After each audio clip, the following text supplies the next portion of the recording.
I, O, U, itu yang vokal. Kalau A, I, U, E, itu konsonan jadinya semuanya. Coba bahasa Indonesia, itu bahasa Sunda, saya paham. A. Nah, itu bahasa Indonesia. Dalam hadis di atas terdapat kata naha yang berarti Naha, bukan naha. naha yang berarti melarang jual beli goror, dan setiap larangan menunjukkan hukum objek yang dilarang adalah haram. Maka pada tahun 1398 Hijriah, dalam Muktamar 1 Al-Majma' Al-Fiqih Al-Islami, Divisi Fikih Robitoh Alam Islami, di Mekah, para ulama sedunia mengeluarkan ijtihad tentang hukum asuransi dengan seluruh bentuknya dan hasilnya adalah haram. Dengan keputusan yang berbunyi, wa ba'da dirasatil wafiyah wa tadawulu ra'yi fi dhalik, qarara majlisul majma'al fiqhi bil ijma'i ada fadilati Syekh Mustafa Zarqa tahrim at-ta'mini at-tijari bi jami'i anwa'i sawa'un kana 'ala an-nafsi aw al-bada'i' at-tijariyah aw ghairi dhalik lil adillatil atiyah. Al-awwal, aqdu at-ta'mini at-tijari min 'uqudil mu'awadati al-maliyah al-ihtimaliyah al-mushtamilah 'ala al-gharari al-fahish li'anna al-musta'mina la yastati'u an ya'rifa waqta al-'aqdi miqdara ma yu'ti aw ya'khudhu faqad yadfa'u qistan aw qistaini thumma naq'u al-karithah fayastahiqqu ma iltazama bihi al-mu'amminu wa qad la taqa'u al-karithatu aslan fayadfa'u jami'al aqsati wa la ya'khudhu syai'a wa kadzalika al-mu'ammin la yastati'u ay yuhaddida ma yu'ti wa ya'khudhu binisbati likulli 'aqdin bimufradihi wa qad warada fil hadithi sahihi 'ani nabiy sallallahu alaihi wasallam an-nahyu 'an bai'il gharar. Setelah melakukan kajian yang mendalam dan mendiskusikan, maka Majelis Al-Majma' memutuskan berdasarkan ijma', kecuali Syekh Mustafa Zarqa, bahwa asuransi dengan segala jenisnya adalah haram. Bunyi keputusan tersebut, setelah melakukan kajian yang mendalam dan mendiskusikan, maka Majelis Al-Majma' memutuskan berdasarkan ijma', kecuali Syekh Mustafa Zarqa, haramnya asuransi konvensional dengan segala bentuknya. Asuransi jiwa, asuransi niaga berdasarkan dalil-dalil berikut. Asuransi termasuk dalam akad tukar-menukar. Akad asuransi ini mengandung goror atau ketidakjelasan tingkat tinggi. Pihak tertanggung pada saat melakukan akad tidak tahu berapa jumlah uang premi yang harus ia bayar dan berapa yang akan dia terima. Karena jika terjadi kerugian yang dipertanggungkan setelah pembayaran premi pertama atau kedua, maka akad langsung berakhir dan pihak tertanggung memperoleh ganti rugi. Dan jika tidak terjadi kerugian, maka pihak tertanggung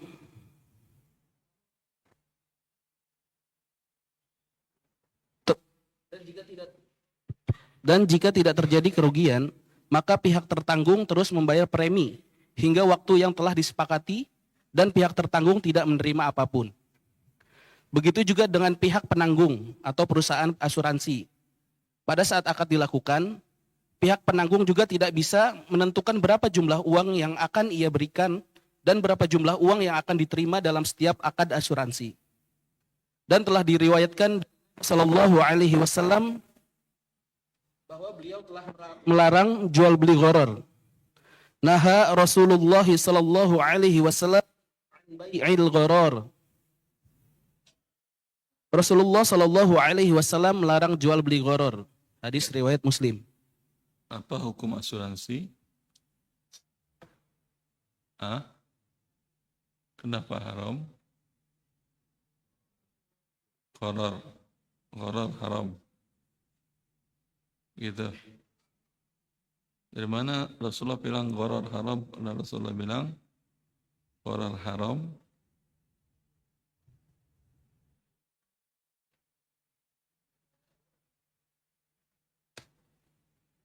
Ah, lanjutkan diskusi kita.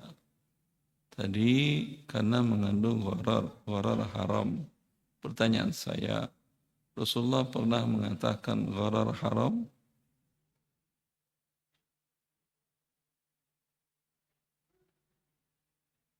Pernah apa tidak? Tidak pernah. Lalu dari mana Anda bilang gharar haram?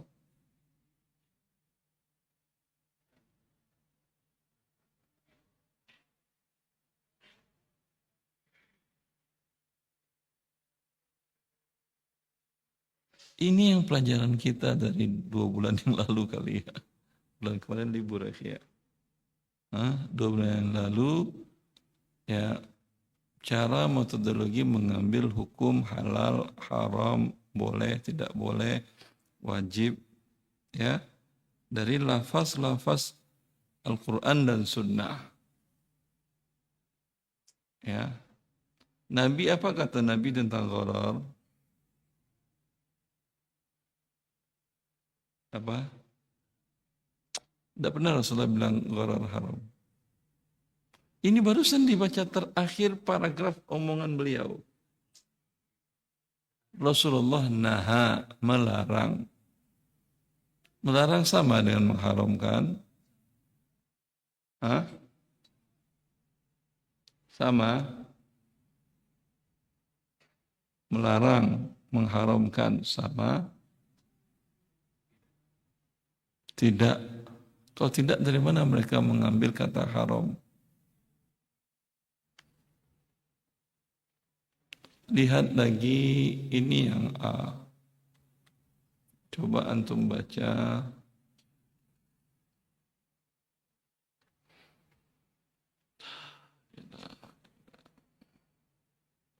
Halaman 67. Coba baca. Dilalah an-nahi F.1.3. Coba baca.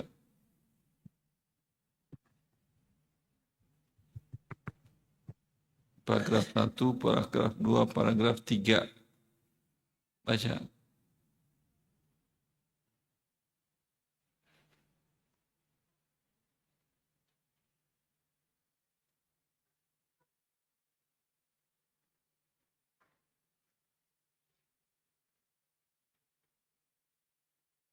Sama apa tidak kata Rasulullah melarang dengan Rasulullah mengharamkan?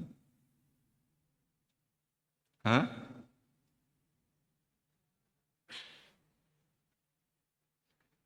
Selagi kata larangan Nabi itu tidak ada makna yang mengalihkan, maka pada dasarnya kalau Rasulullah melarang berarti Rasulullah mengharamkan. Kecuali ada kata yang mengalihkan. Maknanya dari haram kepada makruh. Paham? Seperti Rasulullah SAW melarang orang berjualan di masjid. Ya, ini dalam mazhab sebagian para ulama, larangan di sini bukan menunjukkan haram. Kenapa? Karena larangannya bukan kepada zat jual belinya, tapi kepada tempat. Tempat ada hubungankah dengan jual beli? Ada. Ada hubungan yang sangat erat dengan jual beli? Tidak ada. Ya, kalau Anda jual beli syarat dan rukunnya apa saja? Ada orang, ada barang, ada harga, kemudian ada akad, harus ada tempat. Hah? Tidak ada. Berarti larangannya bukan kepada bagian terpenting dalam jual beli. Ya, ini yang dikatakan oleh mazhab Hambali, bukan kepada zat. Oleh mazhab Syafi'i, bila larangan bukan kepada zatnya, maka larangan tersebut maknanya tidak sampai kepada derajat haram. Maknanya hanya sebagai makruh. Tapi makruh, ya, sesuatu yang dilarang. Sama Anda dengan anak Anda. Ada larangan itu yang sifatnya tidak boleh dilanggar sama sekali. Ada yang bentuknya hanya bagian dari kesopanan. Iya atau tidak? Hah? Jangan kalau ngomong di depan orang tua itu mata kamu belalak. Ya. Apakah ini larangan yang menunjukkan tidak boleh membelalak mata? Tidak, maksudnya adalah kesopanan. Kalau terkadang matanya belalak, apa salahnya? Paham? Tapi jangan ngomong sama orang tua sampai tunjuk-tunjuk mata orang tua. Ini iya, larangan yang sifatnya harus tidak dilakukan. Bisa dipahami? Bisa dipahami? Maka seluruh larangan sama hukumnya haram. Kecuali larangan tadi tidak kepada zatnya, itu salah satunya. Atau ada larangan kemudian ada hal yang menunjukkan pernah dilakukan oleh sahabat Nabi. Ya, dan seterusnya. Ini dinamakan dengan sawarif an-nahi. Baik. Lanjut. Maka gharar hukumnya haram. Gharar itu artinya ketidakjelasan dalam berakad jual beli. Dalam kasus asuransi tadi, ketidakjelasannya di mana? Kan jelas preminya berapa bayarnya biasanya? Kalau asuransi kesehatan, berapa preminya? 1 tahun umumnya berapa? Asuransi kendaraan mobil Anda lah. 1 tahun berapa? 3 juta? Kalau all risk berapa? 4,2 juta. Kan jelas bayar 4,2 juta. Mananya yang enggak jelas?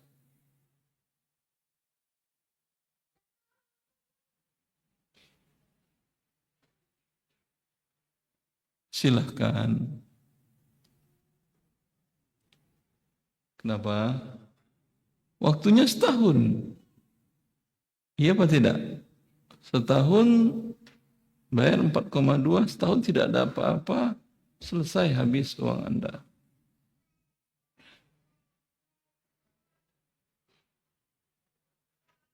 Mana yang tidak jelas?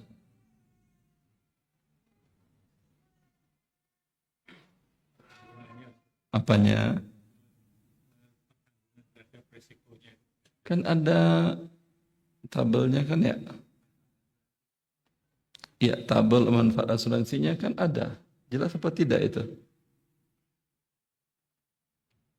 Untuk makan di rumah Padang ada nggak? Tabel harga? Ada. Berarti gimana? Kalau ini asuransi haram, mau makan Padang juga haram. Gimana?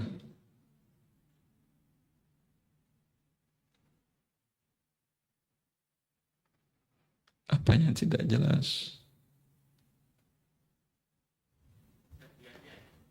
Kejadiannya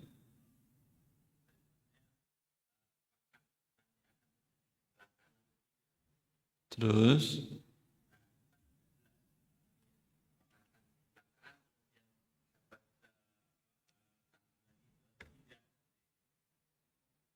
ya risikonya tidak jelas, ya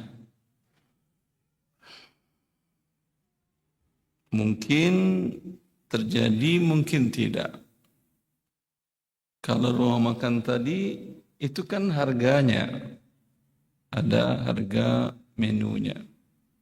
Yang Anda bayar apakah harga menunya atau apa yang Anda ambil? Apa yang Anda ambil? Ketika Anda ambil, Anda sampaikan menu A, B, C, D. Bayar sesuai itu. Ini gharar? Tidak. Kalau ini apa yang akan terjadi? Mungkin terjadi, mungkin tidak. Ketika tidak terjadi risiko, siapa yang mendapat uang dan siapa yang mendapat kerugian? Hah? Siapa yang dapat uang kalau tidak terjadi risiko? Perusahaan asuransi. Yang rugi uangnya hilang, nasabah. Rugi uangnya hilang, berarti dia berharap mobilnya tabrakan biar uangnya tidak hilang. Gitu? Ya. Tidak pernah ada orang ketika asuransi, Allah sudah asuransi, tabrakin aja dah. Ditabrak-tabraklah dari belakang. Kalau mobil yang lewat, kalau nyawa Anda lewat sekalian, itu asuransi bisa ganti berapa? Berapa biasanya ganti asuransi? Berapa klaim asuransi kalau kematian akibat kendaraan tadi? All risk.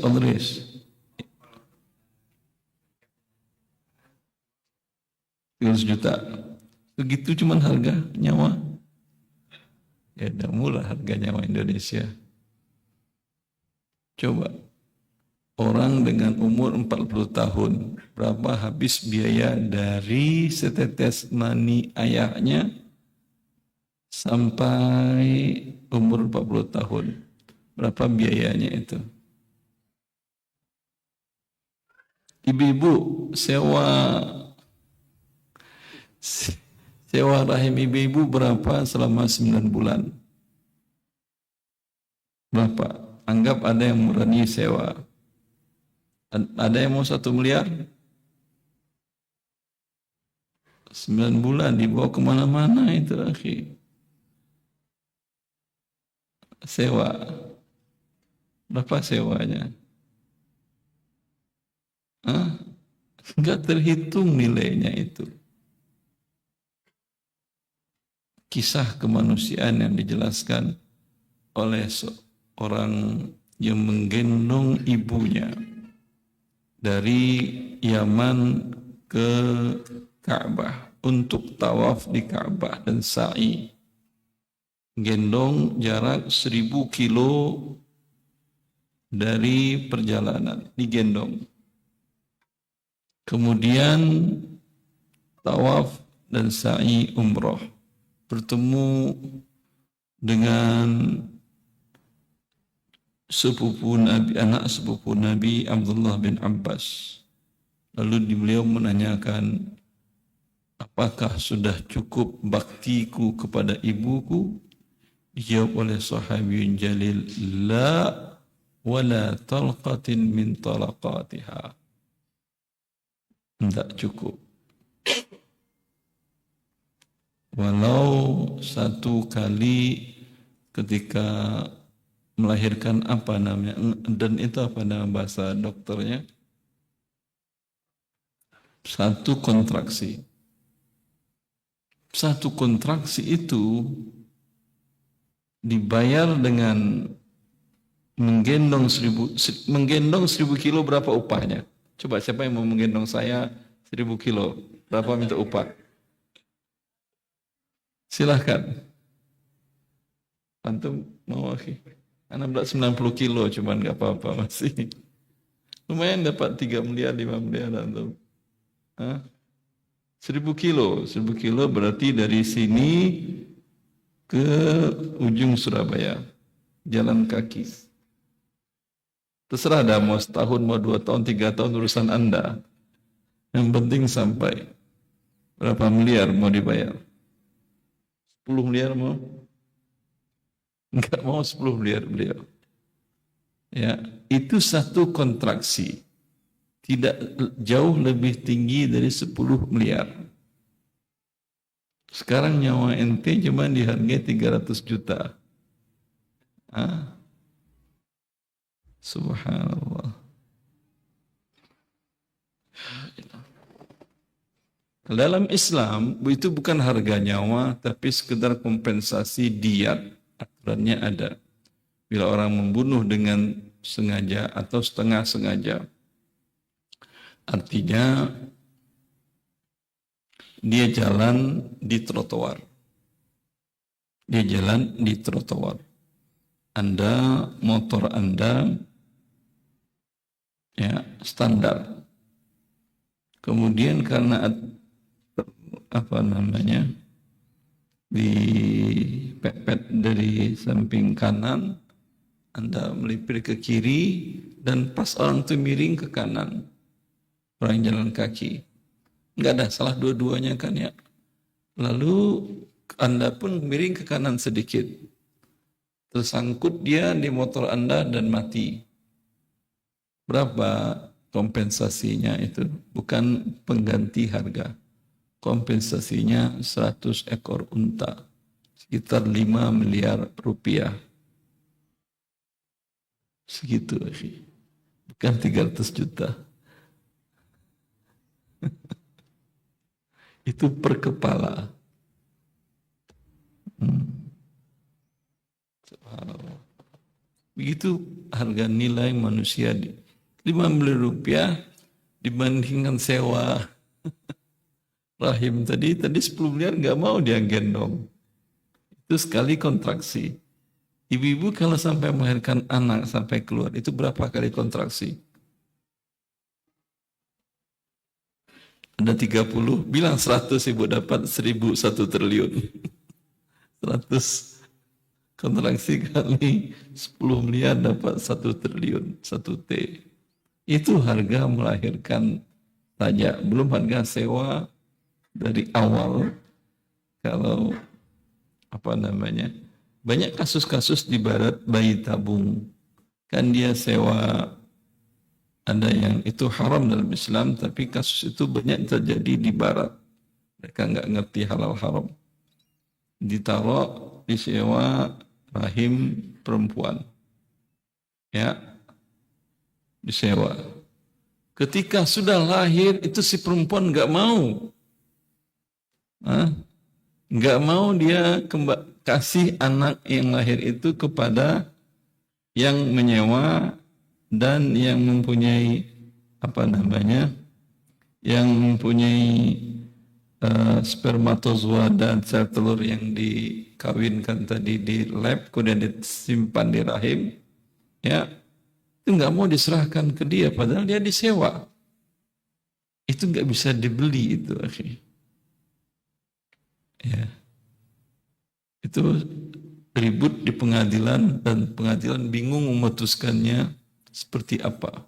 Karena kalau kontrak sewa ya udah selesai kan.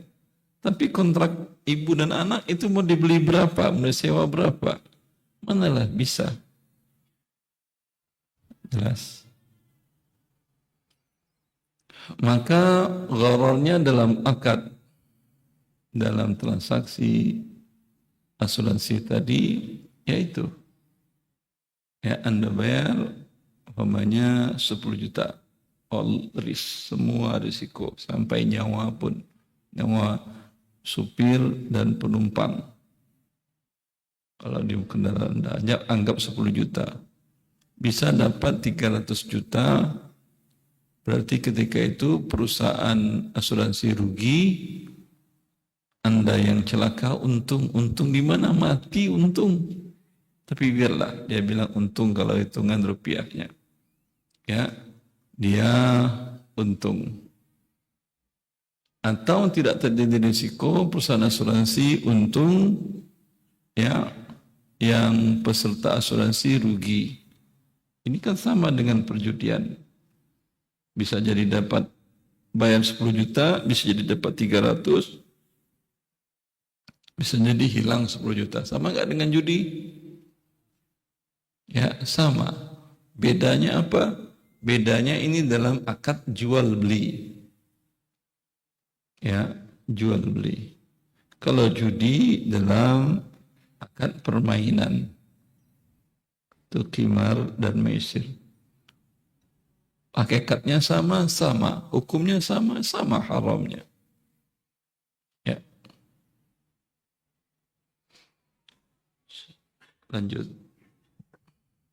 Ini ingin saya jelaskan kepada Anda karena asuransi itu sekarang menjadi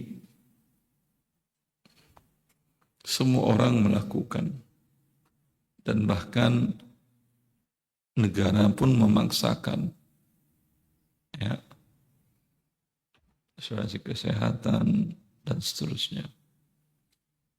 Allah barik fiik. Lanjut. B. Dari hadis di atas juga Majelis Syariah AAOIFI menghasilkan ijtihad bahwa asuransi konvensional hukumnya haram.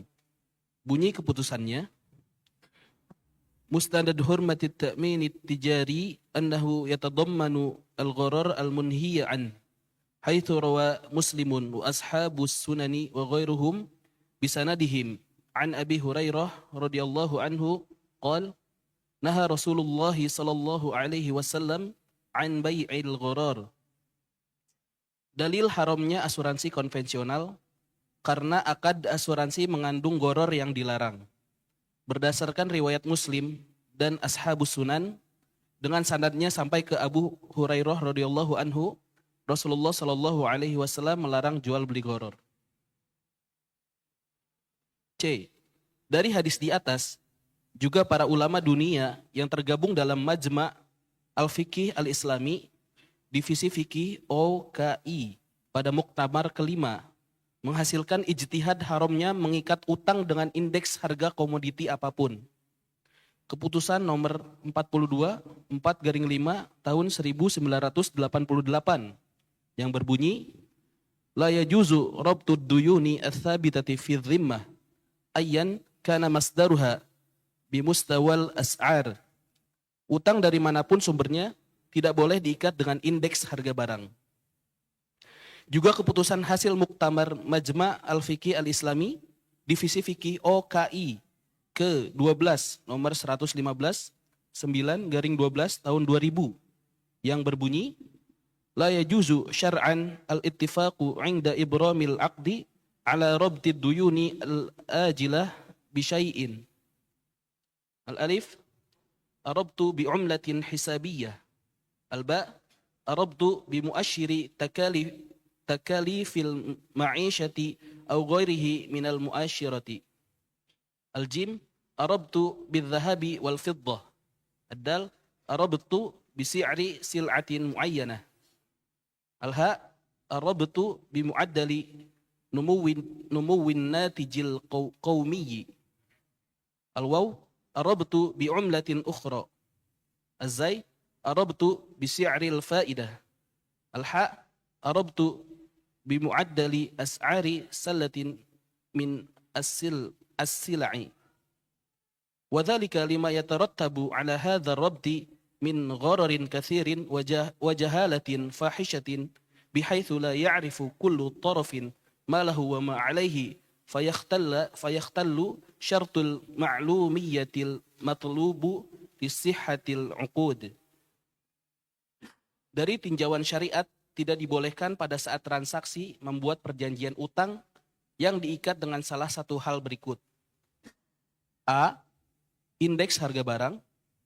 B. Indeks harga emas atau perak. C. Indeks pertumbuhan ekonomi negara. D. Indeks valuta asing. E. Indeks suku bunga. F. Kelompok mata uang yang mempunyai nilai tukar kuat dan stabil atau basket of currencies. karena mengikat utang dengan salah satu indeks berdampak kepada goror atau nilai utang tidak jelas. Kedua belah pihak tidak dapat mengetahui berapa yang harus dibayar dan berapa yang harus diterima. Hal ini melanggar salah satu persyaratan sahnya sebuah akad, yaitu objek akad, barang atau harga harus jelas. Dan pada saat indeks yang diikat nilainya naik tajam, maka berdampak kepada ketidaksamaan nominal antara utang dan kewajiban pembayaran. Dan bila hal ini disyariatkan dalam akad, maka akadnya menjadi riba dain. Sebentar. Ya. Ada orang pinjam uang ke Anda di tahun 70 sebanyak 10 juta. Lalu di tahun itu Anda katakan itu 10 juta sama dengan 30 kali UMR Jakarta umpamanya. Ya, silahkan kau bayar kapanpun juga, nanti bayar dengan 30 kali UMR Jakarta. Sekarang UMR berapa Jakarta? 52 kali 10 kali berapa? 30 tadi. Nah, jadi berapa? 156 juta. Pertanyaannya, boleh apa tidak? Hah? Boleh tidak? Boleh tidak?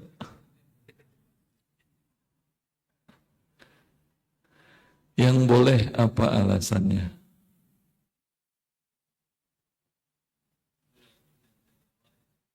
Ada perjanjian di awal. Ya.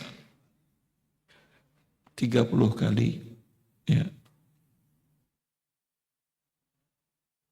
Karena ada perjanjian boleh.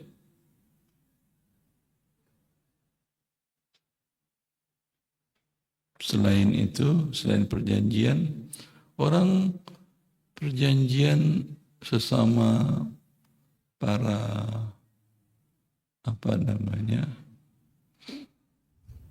para pengedar narkoba, mereka ada perjanjian sama mereka. Itu mereka tidak boleh mengingkari. Nah, janji ya sudah masuk kelompok nggak boleh keluar lagi. Berarti kata dia, mohon maaf saya tidak bisa bertaubat.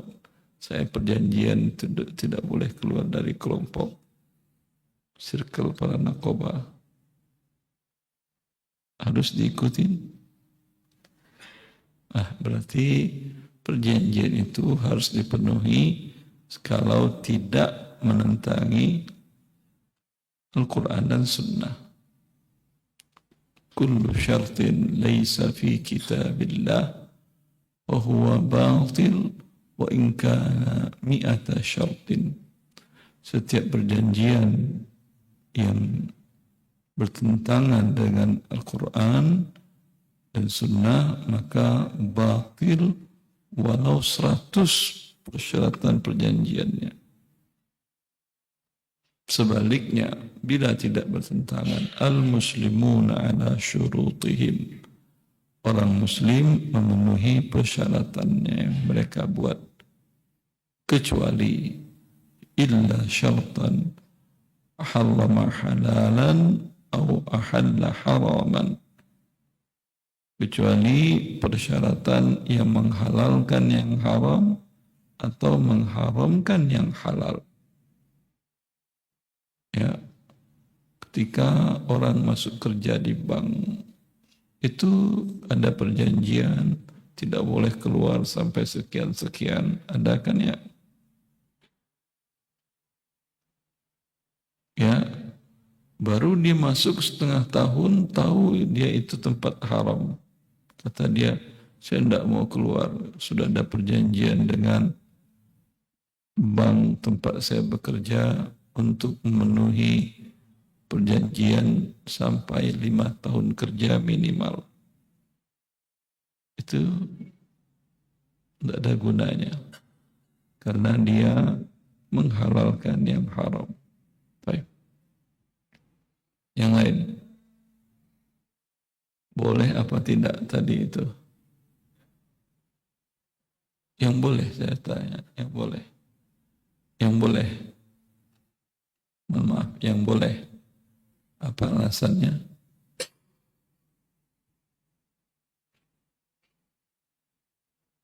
Kalau tidak boleh, ada nggak yang berani minjamin? Itu pertanyaan saya. Dipinjamin 10 juta di tahun 70. Dia nggak tahu mau bayar kapan. Bisa setahun, 2 tahun, 3 tahun, bisa 50 tahun.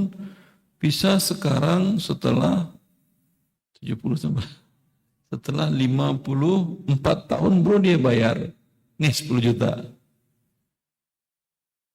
Dulu 10 juta itu bukan rumah saja akhirnya tahun 70. Rumah plus mobil, apalagi itu. Di waktu itu emas per gram cuma 2.500. Ya atau tidak?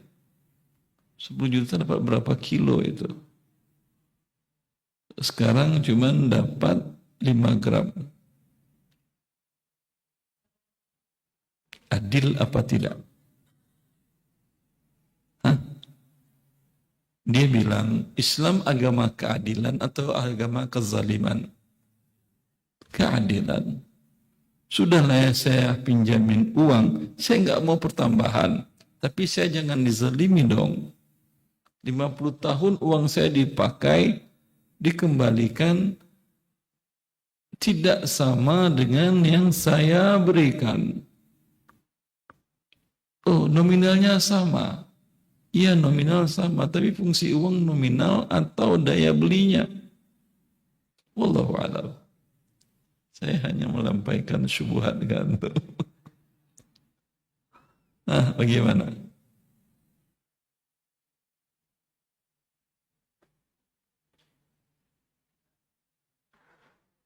Ya, bagi yang mengatakan tidak boleh, silahkan.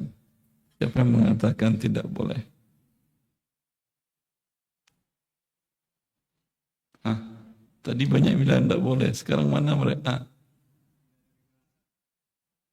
Karena tidak ada kejelasan, tidak boleh. Lalu bayarnya berapa? Tetap 10 juta juga. Hah? Kira-kira bila Anda yang minjem, ya, kalau punya hati, ya, mau bayar 10 juta juga. 50 tahun, akhi. Tadi dapat 2 kilo emas. Kalau Anda kembangkan, mungkin Tangerang ini punya Anda semuanya.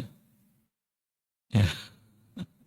Kalau Anda kembangkan dengan cara yang benar dan dimudahkan Allah, mungkin Anda jadi tuan tanah Tangerang.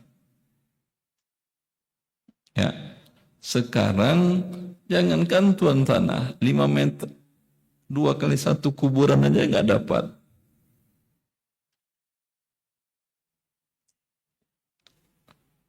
Hah? Bagaimana?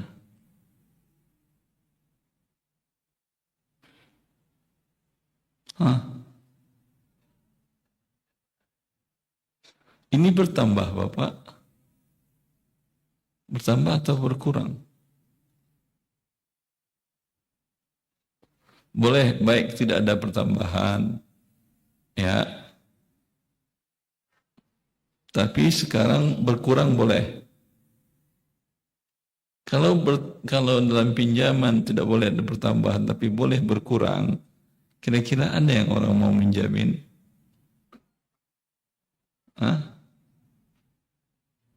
Ada nggak yang mau minjamin? Ada? Ada, tapi dengan jaminan. Berarti berkurang atau bertambah?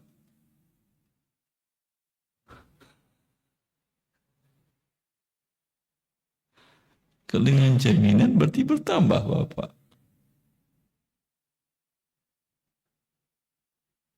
Ibu-ibu silakan, Bapak-bapak udah bingung ibu-ibu.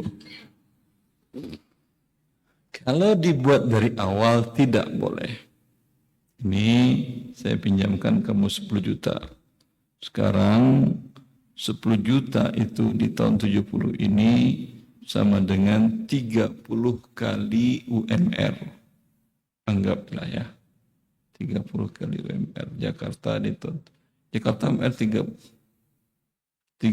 tahun. Di tahun 70 berapa UMR Jakarta? Berapa? Saya ingat itu di tahun 81 ayah saya itu gajinya 115.000 rupiah. Tahun 81. Nggak tahu tahun 70. Saya lahir 74, malah tahu saya tahun 70. Kalau lahir. 70.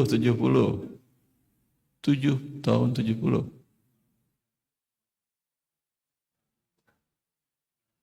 Berarti gaji ayah saya di atas UMR. Tahun 70. Hah? 15.000 rupiah. Gaji PS ASN Jakarta. UMR Jakarta. Ya. Maka ini tidak jelas. Akadnya batal. Lalu batal gimana? Ya, hutang dikembalikan. Nah, berapa saya kembalikan? Dilihat penurunan inflasi rupiah. Kalau masih di bawah 30%, tetap nominalnya 10 juta ya 10 juta. Ya, kalau 10 juta itu berkurang nilainya menjadi 8 juta, ini berarti penurunannya berarti di bawah 30% kan ya? Ya, tetap dibayar 10 juta walau berkurang. Bila inflasinya lebih dari 70%, ini tadi itu kelanjutan fatwa itu tadi. Mengikat tidak boleh. Batal karena mengandung gharar tidak jelas. Lalu bagaimana cara membayarnya? Itu tadi disesuaikan kondisi. Bila ketemu sekarang umpama setelah 50 tahun, bertemu sekarang, berapa saya mau bayar utang kamu? Saya enggak sampai hati bayar 10 juta. Sekarang 10 juta itu coba lihat harga emas di tahun 70. Coba lihat di Google. Betul 2.500 atau kurang? Coba lihat di Google, ada yang sedang cari.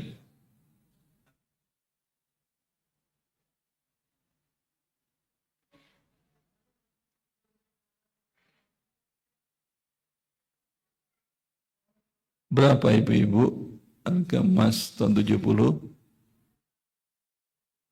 21.000. 21.000 itu tahun 80 kalau tidak salah. Tahun 70, pas tahun 70. Hah? Saya itu ingat SD ibu saya cerita itu sekitar 27. Saya SD itu tahun 81 sampai 87. 13.000? 3.000? 13?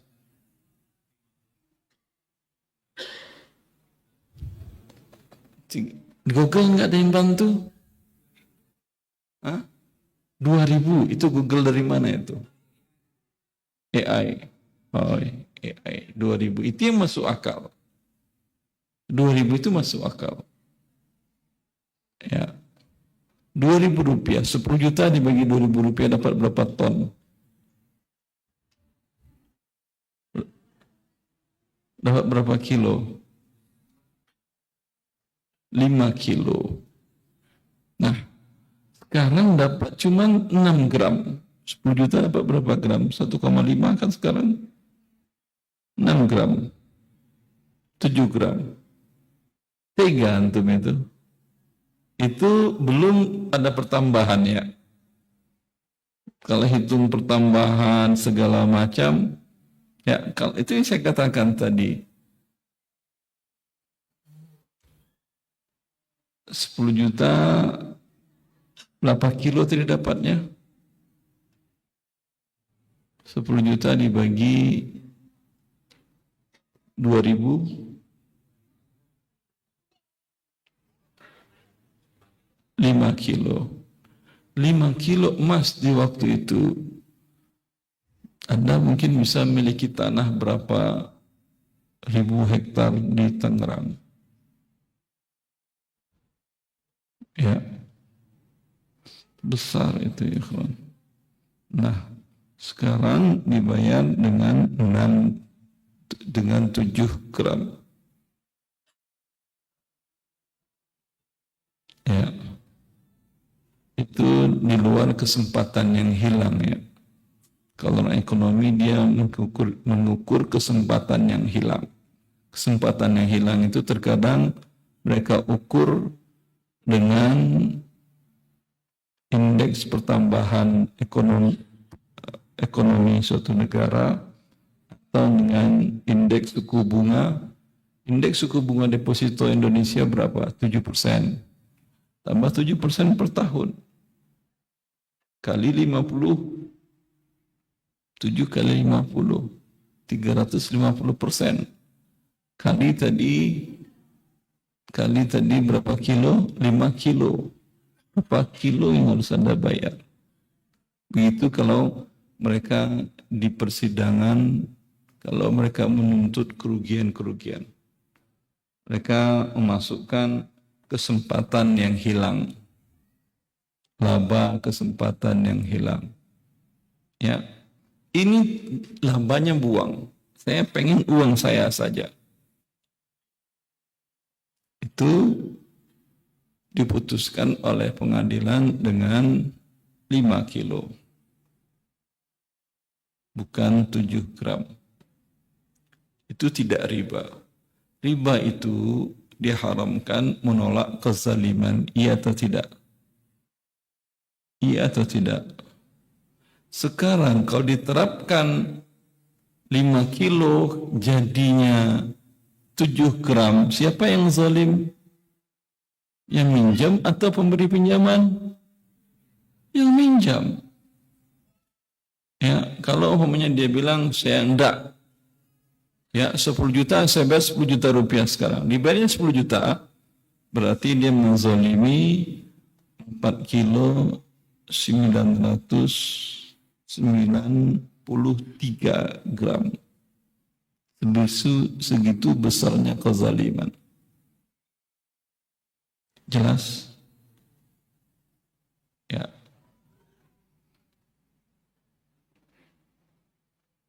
Dari awal tidak boleh dibuat. Ya udah. Kecuali kalau mengikat dari awal tidak boleh buat. Maka kalau Anda ingin minjamkan dan angkanya besar, jangan pinjamkan rupiah. Afwan, beliau mau. Jangan pinjamkan rupiah. Pinjamkan emas. Kalau diserahkan rupiah, ya nanti kapan-kapan kamu kembalikan terserah. Tapi hitungannya emas ya. Ini yang mengandung riba dan gharar juga. Nah tadi kok boleh? Tadi itu bukan mengikat dari awal, tapi menghadapi kasus per kasus. Terjadi kezaliman. Kalau diikat dari awal, terjadi gharar dan riba. Bisa dipahami dua kasus yang berbeda ini? Kalau tidak, pahami saja apa yang saya katakan. Kalau dari awal Anda pinjamin, jangan pinjamkan rupiah, pinjamkan emas. Paham? Oh dia jauh, suruh dia ambil emas kemari. Kalau tidak suruh orang lain ngambil emasnya. Dia suruh saya beliin udah emas, udah saya punya 100 juta, anggap sekarang adalah 100 juta sama dengan 70 gram. Tolong jualin gramnya itu rupiah, dapat 100 juta kan ya, ya transfer ke saya. Itu bodohin Anda namanya. Berarti yang saya kirimkan kamu 70 juta, bukan 100 gram, bukan 70 gram. Paham? Saya hanya mau pinjamkan emas. Kalau akadnya pinjaman. Ya, kalau akadnya yang paling baik, jangan pinjaman. Akadnya investasi. Banyak investasi, ada jual beli, ada ijarah, ada mudharabah, tergantung kebutuhannya. Tapi kalau kebutuhannya uang kuliah anak, itu tidak bisa untuk investasikan. Itu memang akadnya hanya qard pinjaman. Baik, lanjut.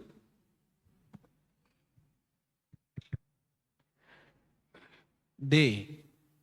Dari hadis di atas, juga Majelis Syariah AAOIFI mengharamkan mengikat utang dengan indeks suatu harga. Dalam pasal 27 tentang indeks, ayat 6.5 yang berbunyi, La yajuzu rabtu miqdarid daini an-naqdi indal mudayanati bimuasyirin lil as'ar. Mengikat nominal utang pada saat akad dibuat dengan indeks harga, hukumnya tidak dibolehkan.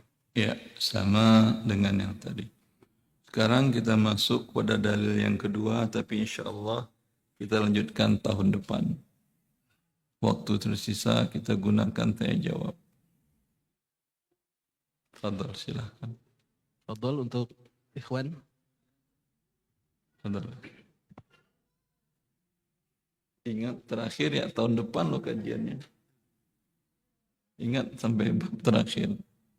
Tentang hadis nahan nabiyyu an bai'ataini fi bai'atin.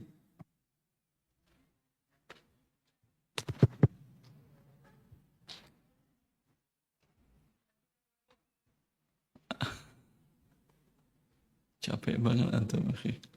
Biasanya kalau di Blok M itu teman-teman penanya yang ngantri berbaris, sehingga mic nggak putar-putar, tapi penanya yang datang ke tempat mic. Assalamualaikum warahmatullahi wabarakatuh. Assalamualaikum warahmatullahi wabarakatuh. Izin bertanya Ustaz. Betul.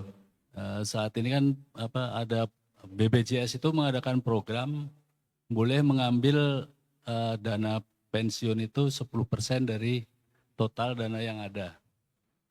Tapi nanti pada saat batas waktu pensiun Sebentar. Ini BPJS Ketenagakerjaan berarti. BPJS Ketenagakerjaan kenapa? Boleh mengambil 10% dari dana yang saat ini terkumpul di BPJS. BPJS. Tapi nanti pada saat jatuh tempo usia pensiun itu total nominal rupiah yang ada di BPJS itu dipotong 10% tanpa ada kejelasan. Itu bagaimana itu Ustaz? Apa termasuk goror atau Berarti dana Anda dipotong BPJS. nanti pada saat kita pensiun itu dipotong lagi 10% gitu. Sekarang boleh ngambil 10%. Nanti dipotong 10% saat pengambilan. Padahal antara Anda ambil dengan nanti dipotong itu masih ada jarak waktu. Ya, kemungkinan dipotong lebih besar, lebih kecil. Ada kemungkinan lebih besar Ustaz. Hah? Ada kemungkinan potongan ke depannya itu lebih besar. Karena kan potongan BPJS itu kan mengikuti UMR tempat kita bekerja. Baik.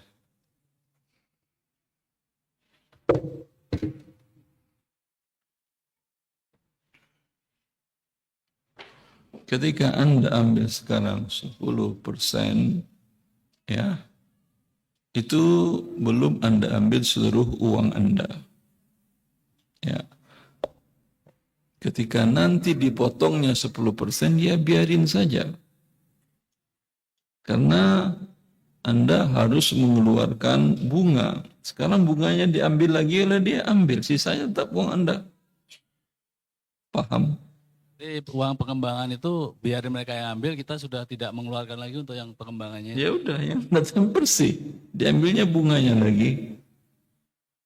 Paham? Allah barik fiik. Syukran jazakallahu khairan. Allah.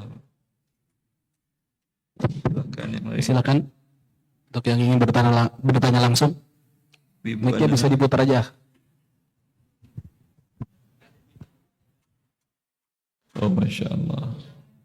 Baik, Assalamualaikum warahmatullahi wabarakatuh. Salam. Bertanya Ustadz, ini pengalaman pribadi saya, kebetulan saya barusan pulang dinas dari Thailand, dan di sana itu saya berada di kampung yang banyak anjingnya.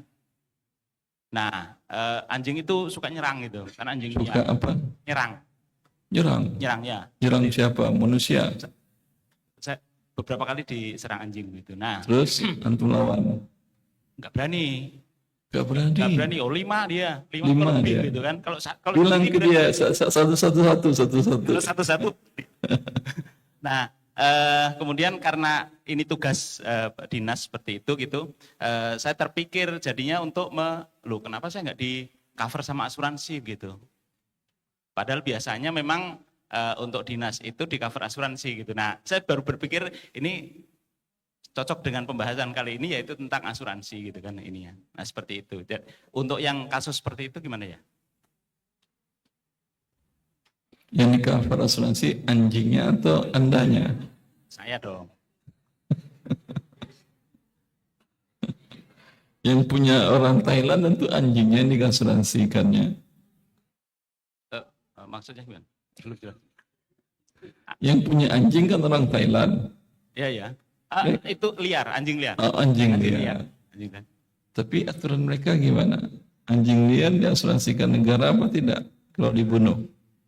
Ternyata saya tanyakan juga ke orang lokal, bagaimana kalau saya berantem sama anjing gitu kan ininya, apakah saya melanggar aturan mereka atau tidak gitu. Mereka jawab nggak melanggar gitu kan ininya, karena itu punya liar kan, seperti itu gitu ininya. Cuman yang bermasalah kalau Anda kena bagaimana? Dia terakhirnya kan akhirnya terus kalau saya dalam kasus yang paling jelek begitu kan ininya, saya diserang anjing, terus gimana dong penyelesaiannya? Ya ke rumah sakit, dia bilang begitu gitu. Nah, terus yang biaya siapa? Biaya sendiri gitu kan ini. Nah, seperti itu. Itu yang saya kok gini ya gitu kan, seperti itu. Anda kan punya BPJS kesehatan, nggak berlaku di sana. Bukan. BPJS kesehatan nggak berlaku di luar negeri. Di ininya hanya di Indonesia aja kan. Kalau yang ke sebelumnya begitu, kalau ke Umroh katakanlah ke Eropa itu ada sendiri gitu. enggak, Kita kalau umroh berlaku enggak? belum tahu. Nah, memang juga ini Ustadz, saya baru menyadari tentang asuransi itu setelah menghadapi kasus ini. Kalau sebelumnya enggak, karena apa? Memang sepertinya ngapain ya bayar asuransi begitu? Karena hampir-hampir tidak saya pernah temukan yang kayak gini gitu. Sampai-sampai saya sekarang kalau bukan sekarang tapi waktu di sana gitu. Begitu lihat anjing itu Ingin perasaan saya jadi nggak enak begitu. perasaan ingin asuransi. Bukan. Perasaan diserang sama anjing itu gitu kan ininya. Trauma berarti. Trauma Trauma itu dapat klaim asuransi itu. Trauma dapat klaim asuransi. Saya baru tahu. Ya baik. Ala kulli hal ya akhi. Kalau gitu Anda buat asuransi semuanya. Keluar dari rumah siapa tahu angin kencang, asuransi angin. Takut nanti trauma, pohon jatuh. Kan bisa jadi Anda jalan di jalanan, kan pohon, alhamdulillah jalanan sebagian komplek dan bahkan di jalanan umum di Jakarta pohon besar-besar kan ya. Kan sekarang musim angin kencang dan hujan kan ya. Kemungkinan jatuh. Berarti di rumah aja. Di rumah saja kemungkinan rumah Anda rubuh. Berarti asuransi lagi. Ya. Habis gaji antum untuk bayar asuransi, makan pun tidak bisa. Ya. Memang hidup, Allah mengatakan, walaqad khalaqnal insana fi kabad. Kami ciptakan manusia itu di dalam kesulitan. Kesulit di atas sulit, di bawah sulit, samping kiri kanan, depan belakang, kesulitan. Ada yang sulitnya sifatnya bisa diatasi, tidak menyebabkan apa-apa, ada yang lebih dari itu. Dan itu tergantung di mana Anda hidup. Orang yang hidup di hutan nggak perlu diasuransi, walau ular gede lawannya, buaya yang dia tentang, harimau yang dia kejar, itu nggak pernah dia minta asuransi, karena mau terbiasa dengan hal itu. Kita lihat nyamuk aja pengen asuransi Aedes aegypti, terlalu lemah yang di kota hidup memang. Ya, tapi mau asuransi mau tidak, keamanan itu dari Allah.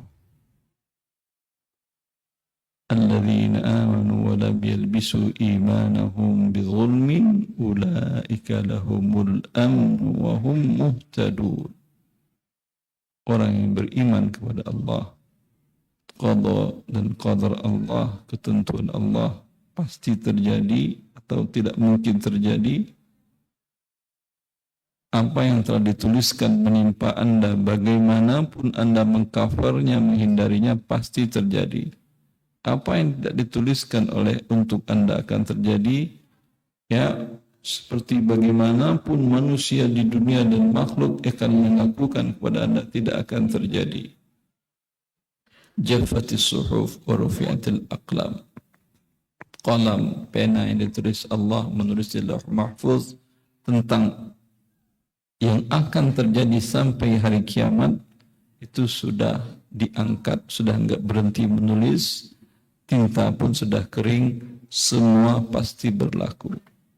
Itu fungsi orang beriman. Alladzina amanu, orang yang beriman kepada Allah, para malaikat, Rasul dan hari akhir, dan ketentuan Allah tentang hal baik dan buruk yang akan terjadi pada diri kita, kita yakini itu berasal dari Allah. Inilah orang, dan tidak mencampurkan keimanannya dengan kesyirikan. Takut sebagai manusiawi normal, tapi takut yang melebihi sehingga Anda harus berbuat dosa. Orang syirik itu awalnya takut dia. Lewat di pohon gede, tahu pohonnya ngomong, oh, kambing-kambing, guling-guling, kambing guling. Dah taruh kambing guling depan pohon. Di akalnya tidak masuk kambing guling, tapi takut. Sehingga membuatkan dia menjadi syirik. Paham?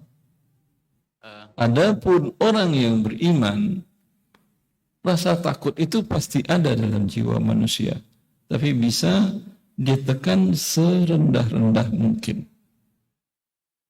Ya. Khalid bin Walid ditawarkan oleh Rustum sebelum adu pedang. Kata dia, kalau kau adalah pendekar seperti yang dikatakan orang-orang, semua panglima mati di tanganmu, ini racun. Mari kita minum. Ya, yang di dia enggak racun, yang dikasihkannya ke Khalid racun. Khalid minum, bismillah, enggak ada masalah tuh racun, akhi. Tapi antum jangan coba. Itu khusus untuk Khalid pun dalam kondisi perang. Tidak pernah riwayat mengatakan Khalid setiap hari minum racun, enggak pernah. Yang pernah riwayat hanya pada saat itu. Allah berikan karomah kepada beliau. Artinya rasa takut bisa diminimalisir oleh beliau dengan keimanan kepada Allah. Paham? Jangan meminimalisir ketakutan dengan berbuat dosa. Tadi dengan syirik, ini dengan judi dan riba. Rugi untuk dunia akhirat. Rasa takut Anda bertambah, ya, kemudian dapat dosa yang lainnya. Dosa berbuat riba dan dosa berbuat judi.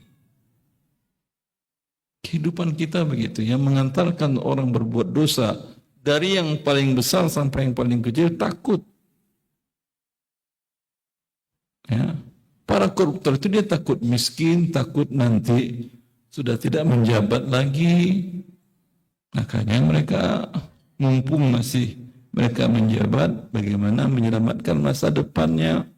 Takut dikejar hutang waktu maju pilkada, dan seterusnya, habis-habisan uangnya, nanti gimana bayar.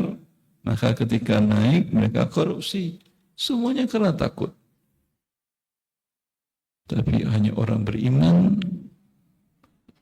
walau dengan posisi tertinggi seperti Khalifah Umar bin Khattab, berani tidur di atas pasir di masjid yang hanya berpagar 1,5 meter agar hewan tidak masuk.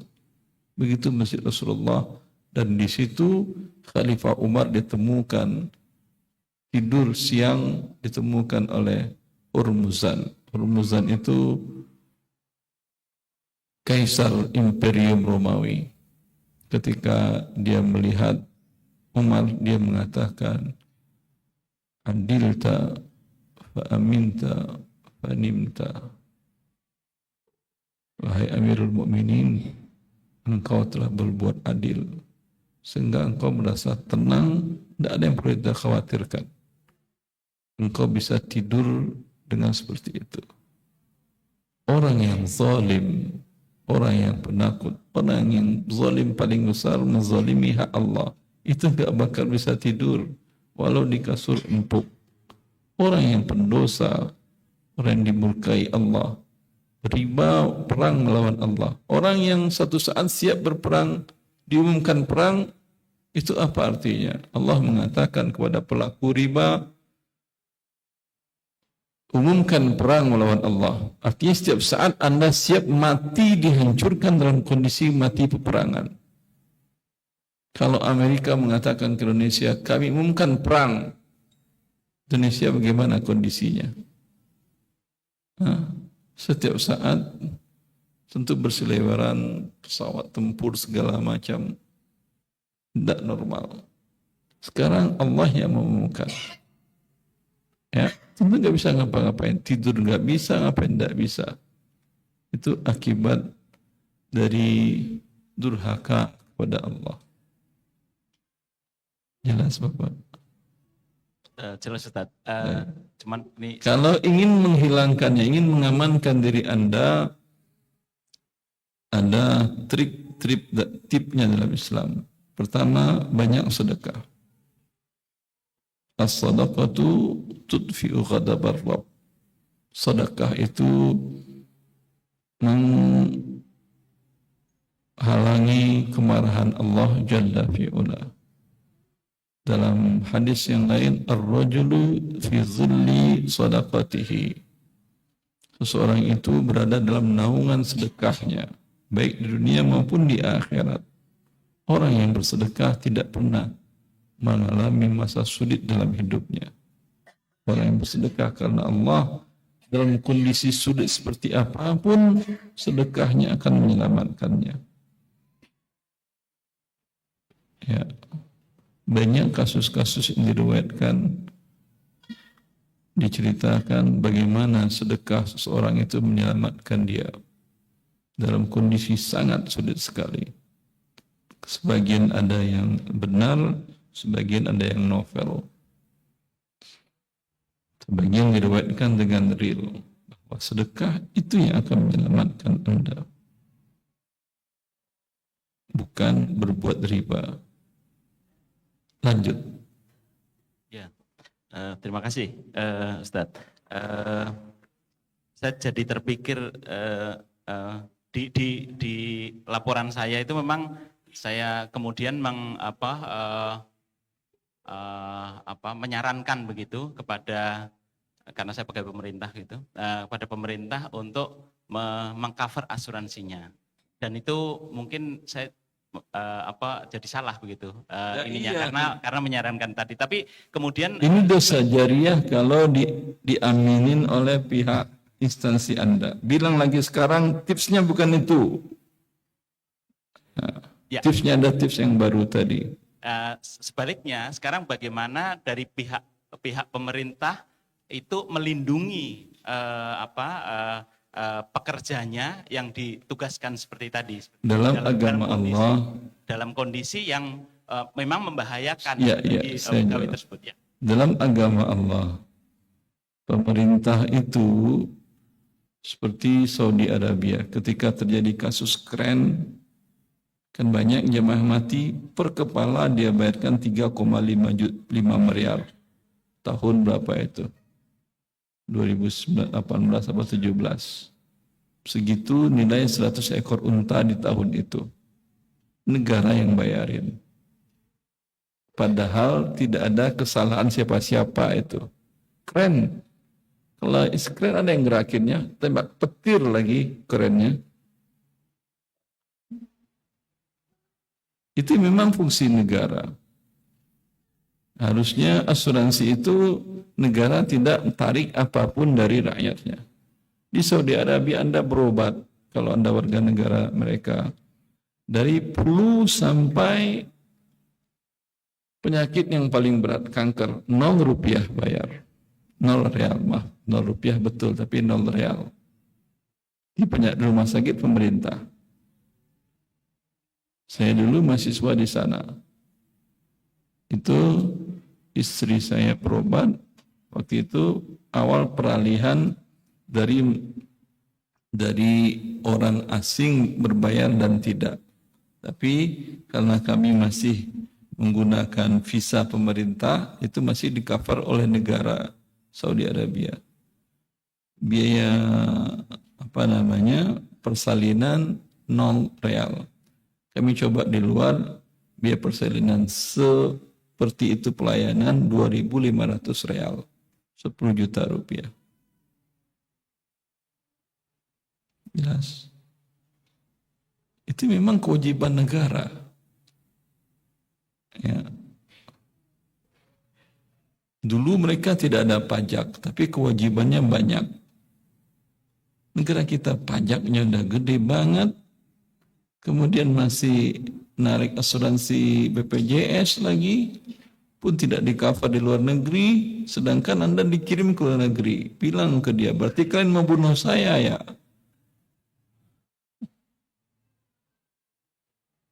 Allah. Masukannya agar aparatur sipil negara yang ditugaskan keluarkan BPJS yang internasional. Nah, itu masukan betul. Itu asuransi juga. Iya, tapi asuransinya yang boleh. BPJS kesehatan itu asuransi yang boleh. Karena selama ini operatornya kan rugi mulu. Kalau rugi boleh, dia ini nggak pernah untung dia itu. Jelas. Kerugiannya pun ditanggung oleh negara. Baca di buku saya, di buku Harta Haram. Lanjut. Terima kasih Ustaz. Allah barik fiik. Ya silakan dihabisin dulu di ikhwan yang ingin bertanya langsung. Bismillahirrahmanirrahim. Assalamualaikum warahmatullahi wabarakatuh. Assalamualaikum. Saya mau bertanya, ini saya penasaran dari dulu. Kan kalau misalkan dalam akad hutang piutang, apabila hutang dibayarkan lebih dari nominal yang seharusnya, itu kan riba. Nah, bagaimana kasusnya apabila dalam hutang piutang, kesepakatannya adalah hutang dibayar sesuai dengan nominal, tidak ada penambahan, tidak ada bunga ataupun denda. Tetapi di akhir, si pemberi hutang mempersyaratkan saat hutang itu sudah lunas, maka si peminjam ini harus membeli sebuah barang senilai yang ditentukan. Misalkan saya meminjam 1 juta, dibalikin 1 juta, nah tapi setelah sudah lunas, kamu harus membeli misalkan kue saya seharga 100.000, tapi dibelinya bebas kapan aja, yang jelas kamu harus beli. Nah itu bagaimana satu hukumnya? Rasulullah mengharamkan menggabungkan pinjaman dengan jual beli. La yahillu salafun wa bay'un. Tidak halal menggabungkan pinjaman dengan jual beli. Saya pinjamkan kamu uang dengan syarat jual hasil panenmu ke saya. Kalau tadi beli produk saya. Ini tengkulak namanya. Kalau ke petani tengkulak, kalau tadi tidak tahu samanya tengkolak kali. Sama. Tengkulak negara besar, Amerika ngasih pinjaman selain bunga, emas kalian, minyak kalian, nikel kalian, segala macam kalian harus kami yang garap. Sekarang Cina juga ikut karena Indonesia punya hutang banyak ke Cina. Boleh saya pinjamin uang tapi nikel saya yang garap. Barang saya, kereta saya beli dengan harga sekian dan seterusnya lah. Karyawannya harus dari negara saya. Kalau bukan karena pinjam, kira-kira negara Anda mau apa tidak? Tidak mau. Berarti ini manfaat pinjaman atau bukan? Ya, ini manfaat dari hutang piutang, hukumnya haram. Jelas. Allahu barik.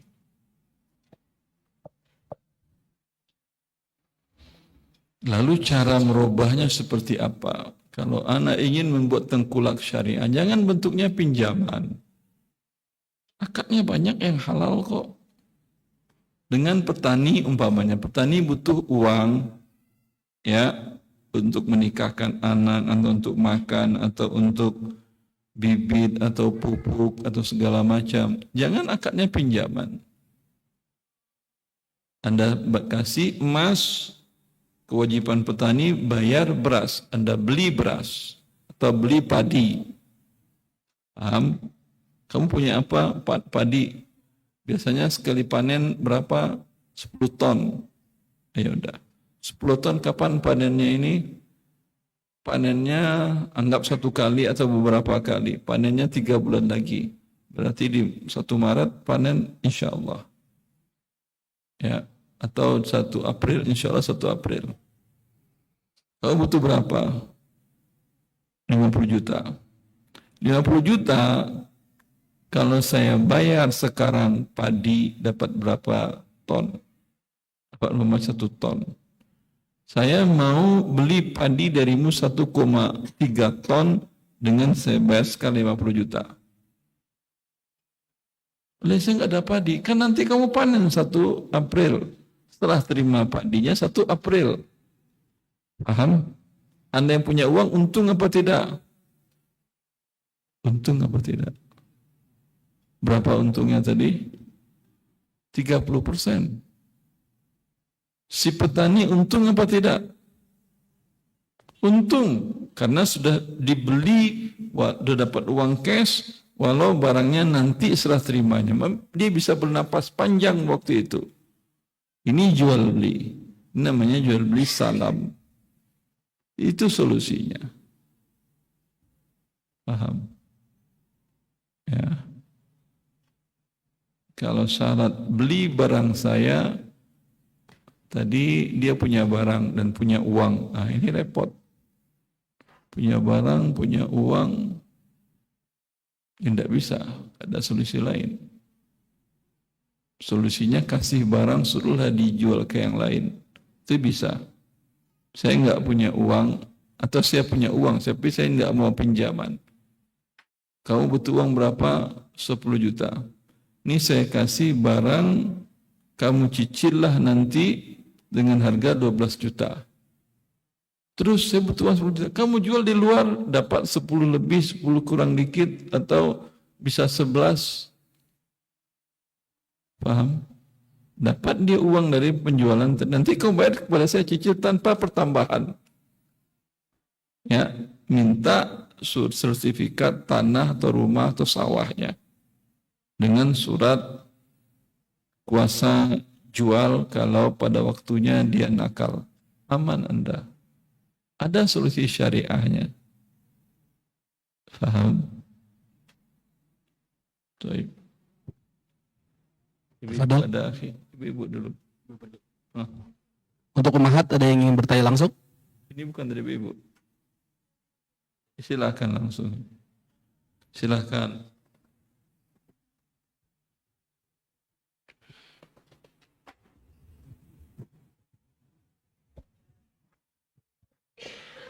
Ini mic Om.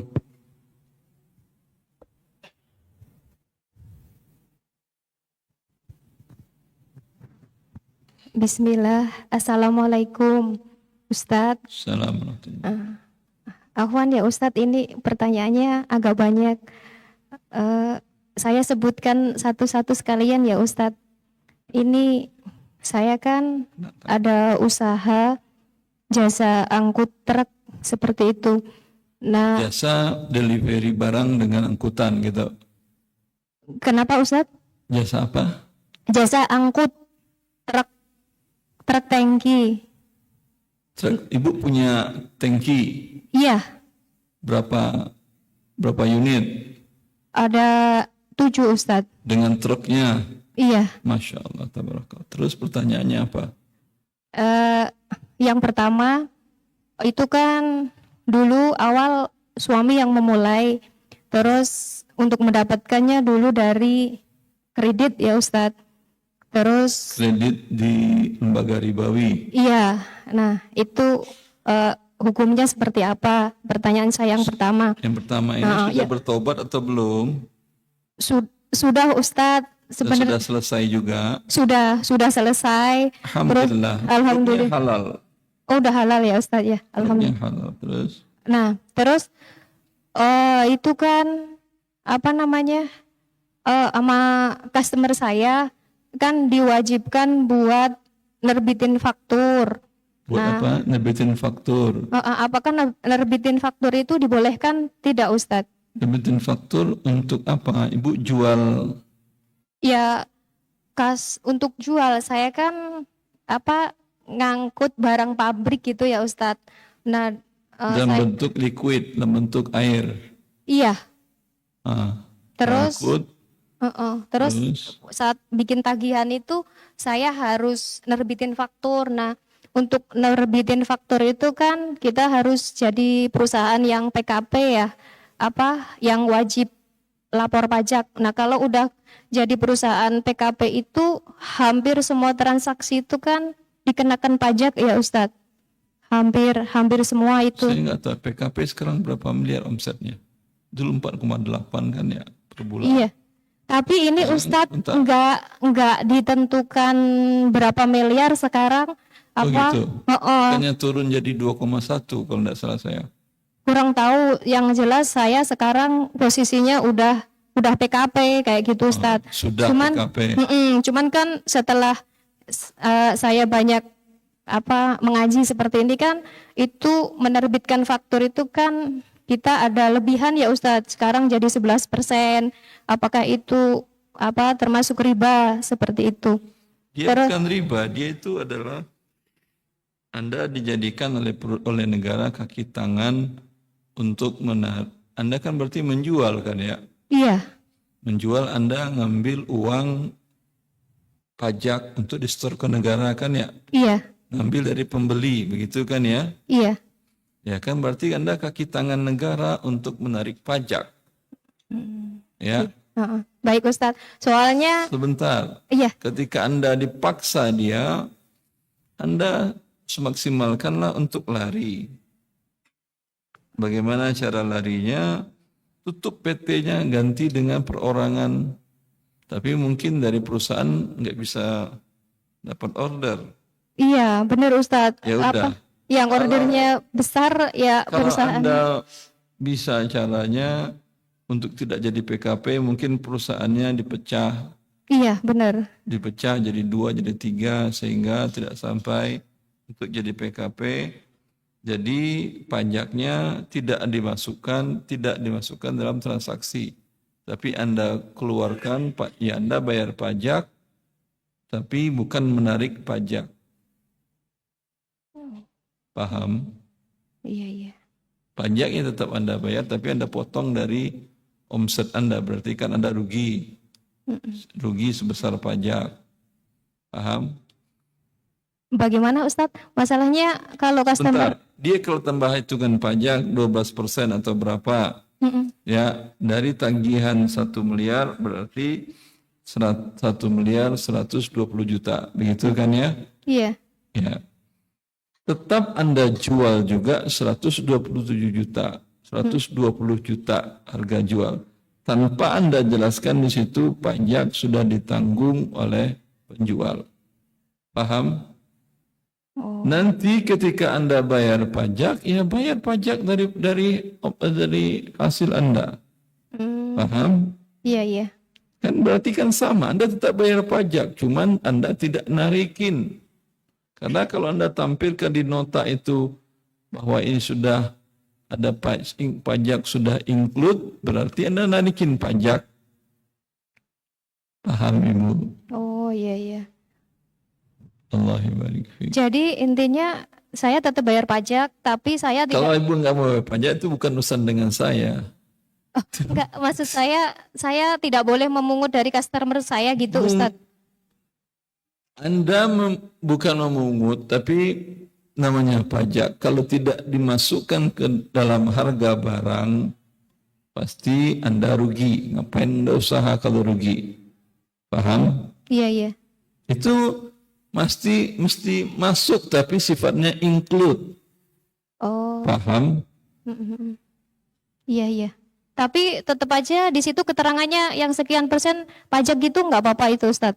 Itu yang tidak boleh. Karena kalau Anda katakan sudah include pajak 12,5%. Ini berarti Anda menarikkan pajak dari pelanggan Anda, paham? Untuk Anda store ke negara. Di negara perlakuannya beda. Kalau Anda tuliskan di nota Anda, ada pajak yang Anda tarik. Kalau ini tidak Anda bayar, ini hukumnya pidana. Anda dianggap mencuri uang negara. Paham? Iya iya. Tapi kalau Anda tidak membayar, nah itu hukumnya perdata. Tidak Anda tuliskan di nota, ada kan di rumah-rumah makan sekarang ada tertulis di bawahnya notanya sudah termasuk pajak PPN sekian persen. Iya.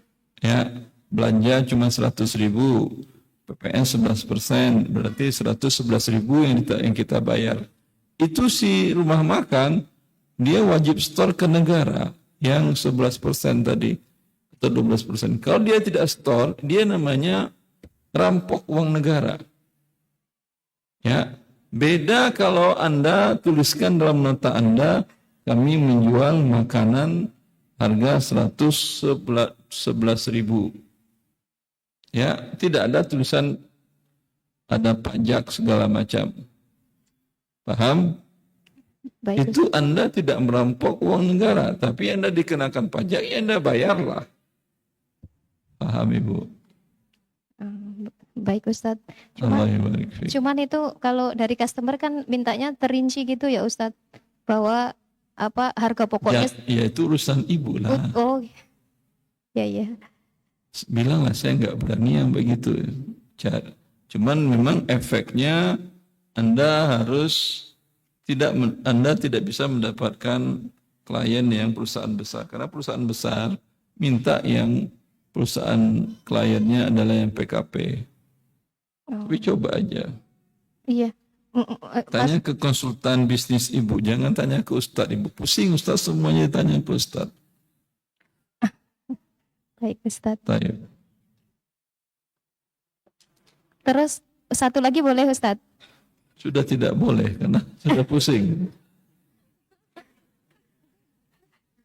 Syukran Ustadz. Jazakallah khair. Allah barik fiik. Ada 2 pertanyaan dari sini dari kertas akhi. Mic di situ. Berarti nggak ada mic antum udah. Ibu-ibu langsung 1 atau 2 orang lagi.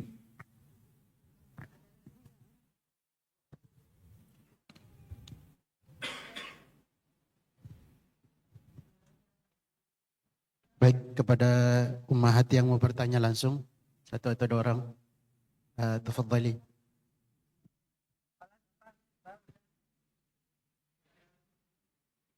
Masih ada? Oh, sudah tidak ada yang... Ya, udah baca dari situ 2 pertanyaan dari kertas. Baik. Assalamualaikum warahmatullahi wabarakatuh. Ustaz, izin bertanya tentang umroh. Yang dibayar nyicil, apakah dibolehkan? Dikarenakan sekarang banyak sekali travel yang mempromosikan umroh dengan nyicil, dengan berangkat dulu, bayarnya dicicil. Syukran, jazakumullah khairan. Allahi barik fiik. Kalau umroh nyicil dan itu hutang, ya. Kalau umrohnya yang kedua tidak boleh sama sekali. Karena umroh kedua itu sunnah. Nabi melarang berhutang. Tapi tidak sampai pada haram bila hutangnya itu bukan hutang riba. Ya, seperti itu. Kalau umroh pertama silahkan dengan syarat ada aset yang bisa dijaminkan. Artinya ketika Anda tidak mampu bayar, ya aset Anda bisa dijual untuk menutup hutang tadi. Ya, tapi kalau ditanya mana yang afdolnya, jual aset dulu. Setelah laku dapat uang baru umroh. Ya, katanya kalau bolehnya boleh, tidak ada masalah. Cuman afdol tidak afdol. Lanjut. Satu.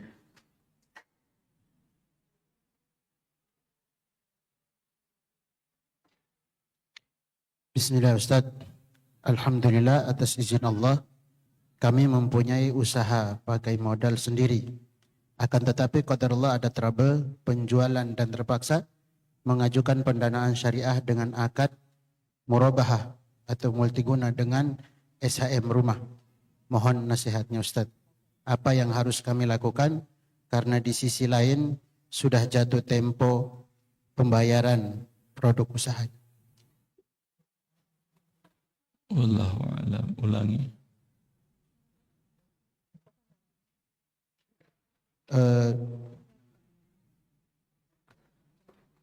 Alhamdulillah atas izin Allah kami mempunyai usaha pakai modal sendiri.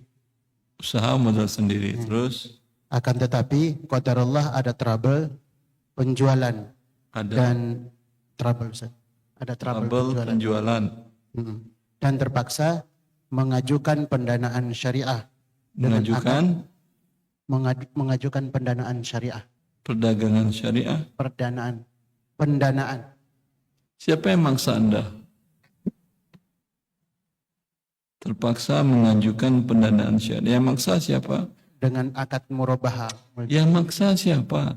Tidak tahu Ustaz. Ini yang bertanya mungkin yang Hah? Pernah ada orang taruh di kepala Anda AK-47, ajukan pendanaan, enggak kau peletuk saya tembak. Pernah ada? Siapa yang maksa? Memang Anda ingin buat riba ya apa boleh? Kemudian bertanya belakang, sekarang sudah jatuh tempo, gimana caranya? Tidak pernah. Anda bikin ribet hidup Anda, kemudian ngajak orang lain juga ribet. Ustaz tanya, pusing Ustaz. Ya, ketika ada masalah dengan usaha Anda, minta kepada Allah mudahkan. Tidak terjadi juga. Jangan tambah ribet dengan mendurhakai Allah. Ini tambah kasus baru, tambah trouble-nya makin tinggi. Kalau tadi hanya masalah harta, dengan Anda maksiat kepada Allah, trouble perang lawan Allah. Dua Anda, udah bisnisnya masalah, perang lawan Allah, hancur-hancuran sudah. Kehancurannya pada diri Anda, nyampai ke istri Anda, ke anak Anda, ke suami, ke keluarga, ke ustaz kajian pun jadi pusing. Itu masalahnya kita. Harusnya satu masalah dihadapi satu masalah.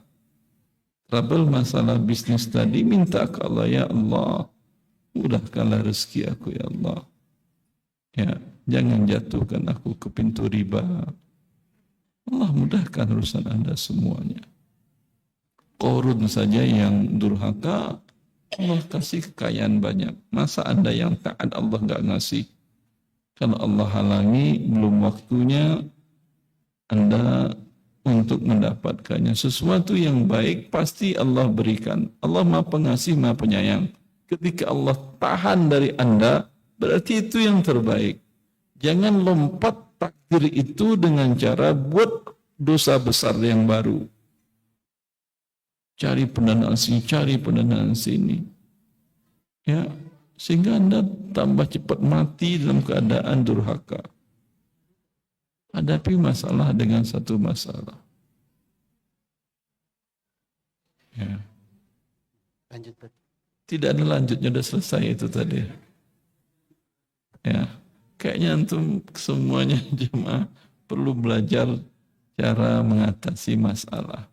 Cara mengatasi masalah bukan seperti iklannya penggadaian ribawi, mengatasi masalah tanpa masalah. Dengan datang ke mereka, masalah baru yang lebih besar akan muncul. Itu pembodohan. Memang di negara kita semuanya pembodohan. Subhanallah. Saya ada kajian lagi satu terakhir baca. Assalamualaikum Ustaz. Assalamualaikum. Ustaz, saya pernah ikut asuransi pendidikan untuk anak-anak. Ada 2 anak. Namun saat ini asuransi pendidikan tersebut sudah kami tutup.